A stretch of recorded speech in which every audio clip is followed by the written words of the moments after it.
A Secretaria de Cultura e Turismo, Governo de Minas Gerais, através da Lei Paulo Gustavo, Prefeitura de Belo Horizonte, por meio da Secretaria Municipal de Cultura e LEPETI, apresentam 24ª Mostra Curta Circuito 2024 Transgressoras Brasileiras do Cinema.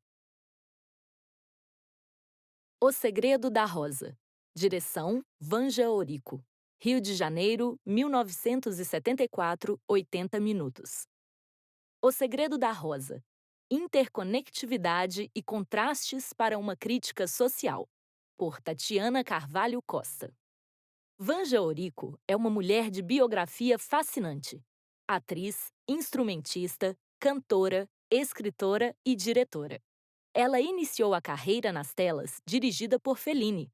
Cantou nos principais palcos pelo mundo. Virou, abre aspas, musa do cangaço, fecha aspas. Tornou-se uma das artistas brasileiras de maior sucesso no século passado. Foi presa durante a ditadura civil-militar brasileira e dirigiu seu primeiro e único filme depois dos 40 anos. O Segredo da Rosa tem argumento de Vanja, roteiro e produção de Adélia Sampaio, foi lançado em 1973 e aborda um dos temas que mobilizou Vanja e Adélia ao longo de suas vidas: a injustiça social. Mas, antes de falarmos deste filme, é importante conhecermos essa diretora que ainda precisa ser melhor abordada pelos estudos de cinema brasileiro. Vanja multiartista. A atriz Vanja Orico participou em mais de 2 dezenas de filmes e alguns programas de TV em seus quase 50 anos de carreira, divididos com o ofício de cantora. Ela iniciou nas telas numa participação em uma obra dirigida por Alberto Latuada e Federico Fellini, então estreante. No programa Retratos Brasileiros, em homenagem a ela e exibido pelo Canal Brasil, Vanja conta como foi essa sua estreia, ainda menor de idade e estudante na Itália. Aos sábados, as garotas e as freiras saíam pelas ruas de Roma, visitando os museus, as praças. Estavam filmando Luce del Varietà, Mulheres e Luzes.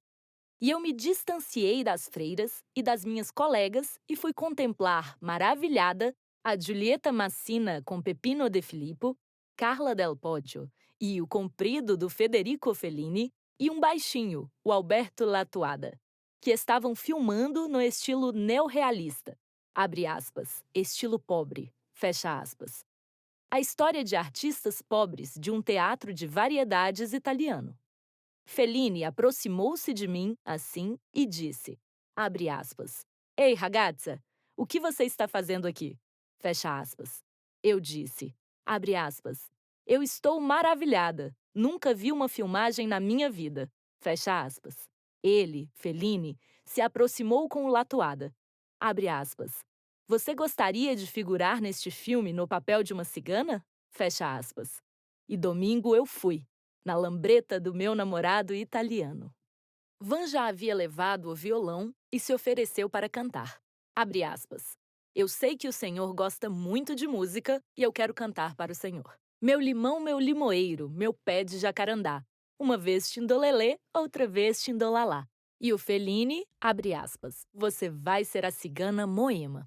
Fecha aspas. A música entrou no filme, com Vanja também tocando o instrumento. Abre aspas. Com o estouro deste filme, a Rai me chamou para trabalhar com eles. E trabalhei cantando só música brasileira. E eu criei um programa chamado Macumba. Fecha aspas.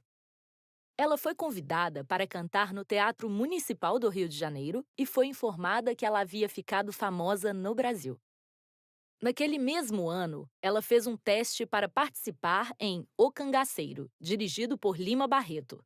Ela conquistou o papel da professora Maria Cláudia e cantou uma canção que a projetou mundialmente, Mulher Rendeira. O longa ganhou a primeira Palma de Ouro para o cinema brasileiro no Festival de Cannes em 1953. Foi exibido em cerca de 80 países. A distribuidora internacional do filme frequentemente combinava apresentações da atriz-cantora com os lançamentos fora do Brasil e ela chegou a ser uma das mulheres brasileiras mais conhecidas mundialmente desde Carmen Miranda. Ela esteve presente em outros filmes ambientados no sertão, entre eles Lampião, o Rei do Cangaço, 1964, dirigido por Carlos Coimbra, em que interpretou Maria Bonita. Por esta e outras participações, ela recebeu o título de, abre aspas, Musa do Cangaço, fecha aspas. Em sua carreira como atriz, Van já atuou em produções brasileiras e em coproduções francesas, alemãs e na ex-União Soviética. No programa Retratos Brasileiros, em homenagem a ela, Ziraldo relembra esse sucesso. A Vanja era tão popular no Brasil que o Sérgio Porto, quando queria fazer uma piada dizendo que o tempo passou, ele dizia, abre aspas, Vanja vai, Vanja vem e a vida continua, fecha aspas. Naquela época, ir para a Europa era uma coisa que nem todo mundo poderia fazer. Era uma coisa rara. E a Vanja vivia lá e aqui. E a imprensa acompanhava muito intensamente a vida da Vanja. No final do século, quando houve todas aquelas publicações sobre as grandes figuras do século XX, a Vanja foi um pouco esquecida, porque as pessoas esquecem algumas coisas se elas não estão referendadas no finalzinho do ano, né? Maria Fernanda Cândido ganhou como a mulher mais bonita do século. Bobagem! A menina pintou nas últimas semanas do século e toda uma carreira de 50 anos sendo linda nem foi lembrada. E a Vanja deveria ser lembrada como uma das mais populares atrizes do cinema brasileiro de qualidade e uma cantora muito cheia de graça. Nota de rodapé. O jornalista Sérgio Porto usava a expressão, abre aspas, Vanja vem, Vanja vai, fecha aspas, em suas crônicas, que assinava com o nome de Stanislau Ponte Preta. Entre 1955 e 1994, a cantora Vanja gravou 7 álbuns, além das dezenas de compactos. Ao longo da carreira, ela interpretou composições de Zequete, Tom Jobim e Vinícius de Moraes, Dorival Caymmi, Jorge Ben, Geraldo Vandré, entre outros. Ela também ficou conhecida por sua postura contra a ditadura civil-militar no Brasil. Em 1968, ela participou da passeata em protesto pela morte do estudante Edson Luiz. E num confronto entre participantes e policiais, ela se posicionou à frente de um grupo de estudantes e disse uma frase que foi estampada nos jornais do dia seguinte. Abre aspas. Não atirem, somos todos brasileiros. Fecha aspas. Vanja apanhou da polícia, foi presa e depois disso decidiu sair do Brasil. Ao retornar ao país, no final dos anos 1970, ela retomou sua carreira como cantora e atriz, mas sem o mesmo sucesso. Ela esteve em O Caçador de Esmeraldas, 1979, de Oswaldo de Oliveira, e só voltou às telas uma década depois na minissérie O Farol, 1991, da TV Manchete. E no longa A Terceira Margem do Rio, 1994, dirigido por Nelson Pereira dos Santos. Em 1987, Walter Lima Júnior lançou Ele, o Boto, com roteiro desenvolvido a partir de um argumento dela. Vanja Eurico morreu em janeiro de 2015, aos 83 anos. Seu filho, Adolfo Rosenthal, iniciou a produção de um filme em sua homenagem em 2019. O documentário Vanja Eurico, Ao Arrepio do Tempo, baseado nos escritos de memória e outras produções textuais inéditas dela, foi uma promessa que ele fez à mãe. Não há registro do lançamento comercial do filme até o presente momento. Crianças cataventos. Esta história nasceu vendo as crianças venderem rosas na noite. Ofereço-a à minha mãe que dizia, abre aspas, as crianças não têm culpa, fecha aspas. A tela final de O Segredo da Rosa traz essa dedicatória que sintetiza parte do que Vanja Eurico e Adélia Sampaio desenvolveram no roteiro e no filme. O encontro entre duas mulheres, uma branca e outra negra, atentas aos problemas sociais do seu tempo, revela-se na história centrada na experiência de duas crianças, Vadinho e Fitinha, que, por força das circunstâncias, precisam trabalhar ainda muito jovens. E, a partir dessa perspectiva, as duas realizam um filme que reitera, de maneira bastante direta, os contrastes e desigualdades de classe, gênero e raça de um Brasil em plena ditadura civil-militar. Durante os anos 1960, Vanja integrou o CPC, Centro Popular de Cultura, da UNE. Em entrevistas, ela chegou a dizer que acreditava, abre aspas, piamente no socialismo, fecha aspas, e que sempre se preocupou com as injustiças sociais. O Segredo da Rosa é seu primeiro e único filme como diretora. Adélia Sampaio já era uma produtora experiente, mas ainda não havia dirigido seus próprios filmes que vieram mais tarde a revelar de maneira contundente esse traço crítico de sua personalidade. Sobre a obra posterior de Adélia, a pesquisadora e crítica Kênia Freitas afirma que, abre aspas, um olhar atento para o início de sua produção torna evidente que o posicionamento da cineasta frente às formas de opressão, institucionalizadas ou não, já havia moldado o seu modus operandi criativo. Isso é claramente exposto nas narrativas dos filmes de Sampaio, baseadas em fatos reais.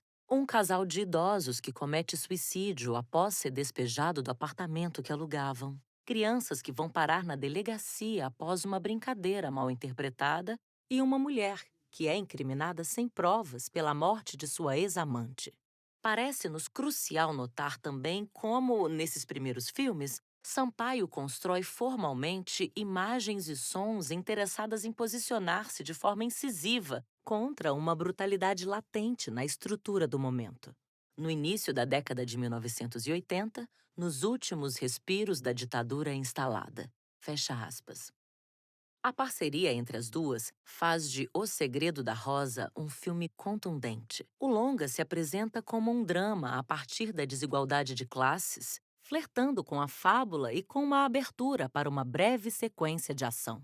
Em sua estrutura, ele alterna pontos de vista, com uma divisão em um prólogo impessoal na apresentação dos créditos, uma primeira parte vista a partir da perspectiva das crianças, um segundo momento organizado em torno da experiência das mães e um terceiro, o ponto de vista onisciente, quando há uma virada do registro da trama para um experimento de filme de ação, com uma perseguição policial e um desfecho com um apontamento moral, porém esperançoso.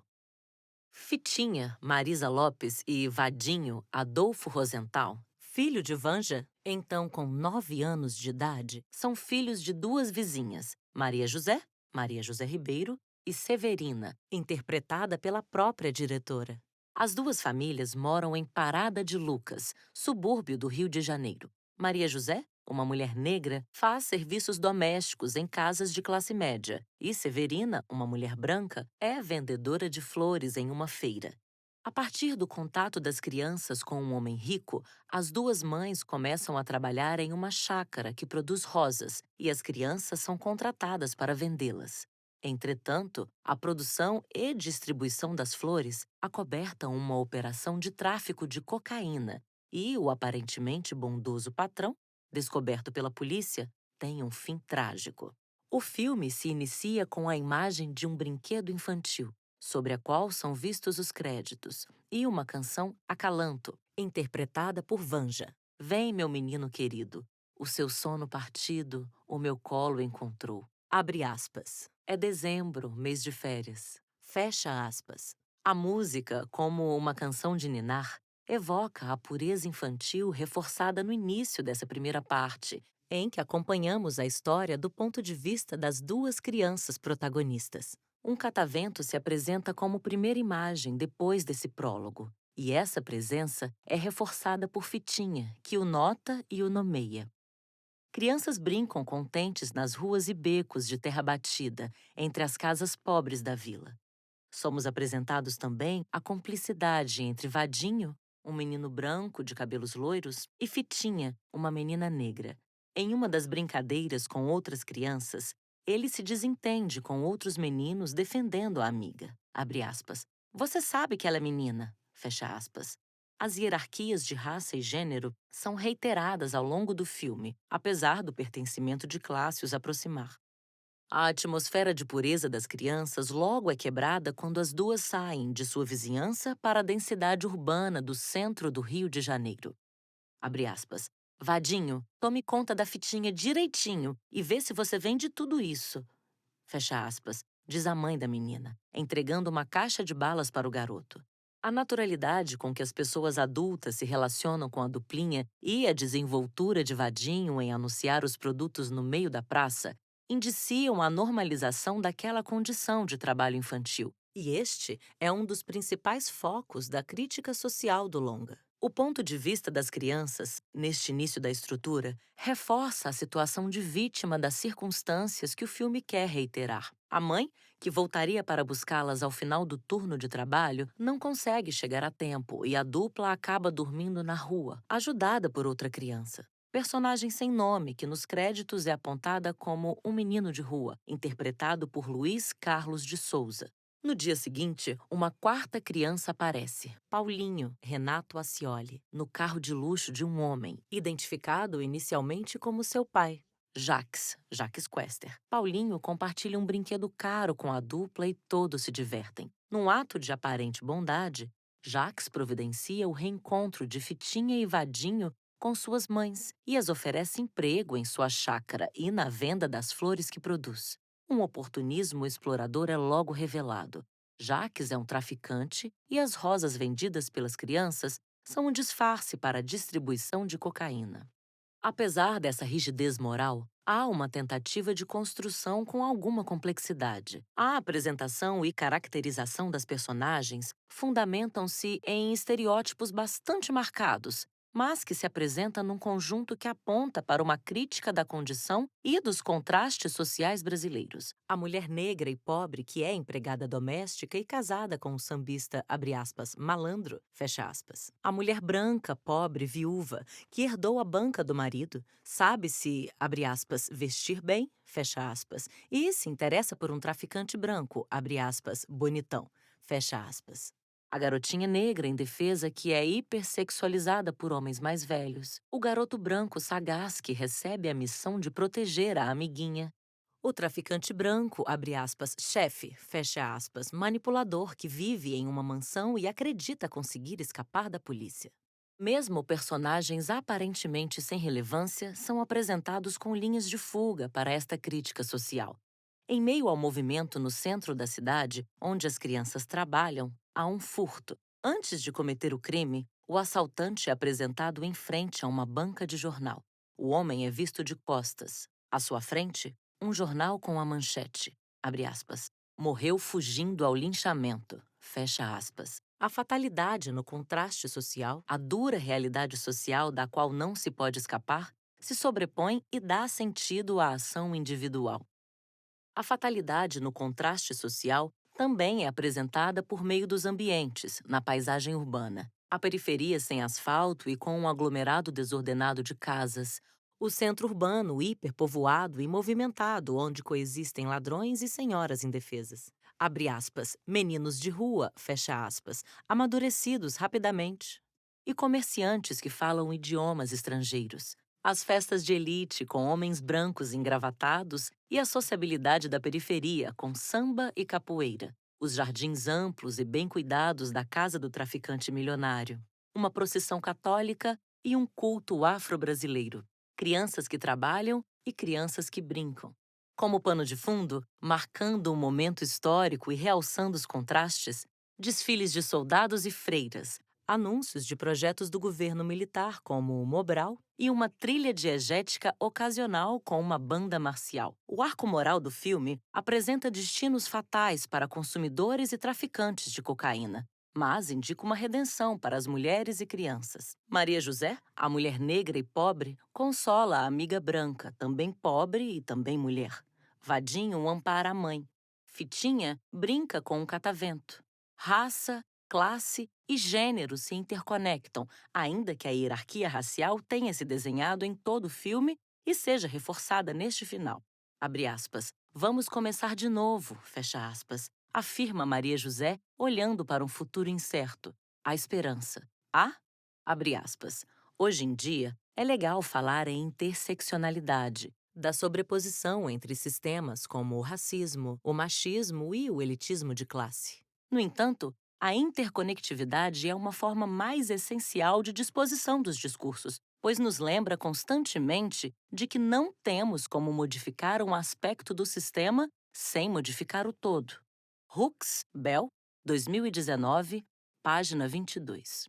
Abre aspas. Dezembro, mês de férias. Fecha aspas. Assim, como no início do filme, um catavento aparece no desfecho. O catavento colorido representa o respeito à infância e à diversidade de raça e gênero. A partir de 2004, o brinquedo passa a ser adotado também como um símbolo da luta internacional pela erradicação do trabalho infantil.